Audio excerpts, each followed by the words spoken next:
Bonjour à tous, voici la vidéo avec l'exercice mentionné dans la vidéo précédente, mais cette fois-ci vous avez la correction.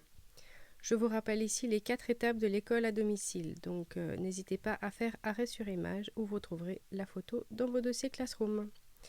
Nous avons donc un exemple numérique ici qui est sous la forme d'une matrice associée à un endomorphisme. Comme il s'agit d'un exemple, pour faire simple, j'ai pris une matrice 2-2. Vous aurez plus tard une matrice 3-3 à faire en devoir.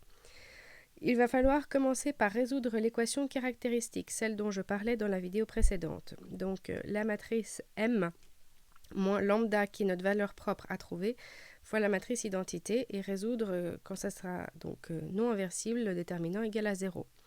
On a ici une équation de degré 2 à résoudre et on va trouver sans viette ou autre formule, vraiment uniquement les identités remarquables, on va pouvoir trouver deux valeurs propres. On trouve les valeurs propres 10 et moins 5. Donc maintenant, on va vouloir chercher les vecteurs propres qui formeront notre base pour diagonaliser la matrice M. Donc il s'agit de chercher les sous-espaces propres. Pour cela, on se rappelle du calcul que nous avions initialement et donc nous avons ici cette nouvelle matrice multipliée à notre vecteur propre, donc qu'on met sous la forme de xy. Je les avais notés AB pour le premier vecteur propre dans la vidéo précédente. Ici, on va prendre xy, c'est plus simple, égal à 0. Donc on cherche le ker, ça sera le sous-espace propre à la valeur propre 10. Donc on résout ici, c'est clairement des systèmes qui sont indéterminés, donc ni impossible ni avec une solution de type régulier.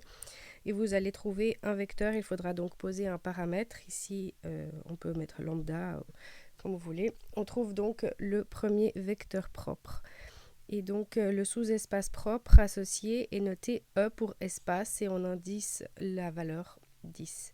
Donc, voilà le premier sous-espace propre. Il s'agit donc du ker de la matrice associée version avec la valeur propre. Faisons de même avec l'autre valeur propre qui est donc moins 5. Cherchez donc le ker de la matrice où on a remplacé les lambda par, cette fois-ci, moins 5. Et c'est du même type, donc toujours indéterminé, il faudra poser un lambda. On trouve rapidement le sous-espace propre associé à moins 5 et on va pouvoir écrire la matrice P. La matrice de passage, donc, qui va permettre de passer d'une base B à une base B'. Donc, c'est ici les vecteurs propres, notre nouvelle base. On inverse et ensuite, on va pouvoir appliquer notre formule de changement de base. Si tout se passe bien, la matrice maintenant se trouvera sous forme de matrice diagonale, c'est-à-dire des valeurs sur la diagonale, lesquelles, eh bien, on trouve les valeurs propres. Si vous avez changé l'ordre, si vous avez plutôt commencé par moins 5 pour chercher le sous-espace propre et ensuite celui de 10, eh bien vous allez peut-être poser dans la matrice P les vecteurs dans un autre ordre. Et qu'est-ce que ça va changer pour la suite? Eh bien simplement quand vous appliquerez votre formule jusqu'au bout, votre P et P-1 seront dans un autre ordre et puis vous aurez la matrice diagonale simplement qui aura inversé le sens de ces valeurs propres. Donc voilà, à vous de voir, mais dans l'ordre que vous voulez, ça finira toujours par une matrice diagonalisée avec les valeurs propres sur la diagonale. À vous maintenant, le polycopier, page 70.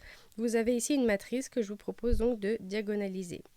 Je vous laisse donc ce que je viens de faire en fiche ici. Je vais le déposer aussi sur Classroom et vous pourrez donc reproduire cet exemple et faire le suivant version 3.3. Bon travail à tous.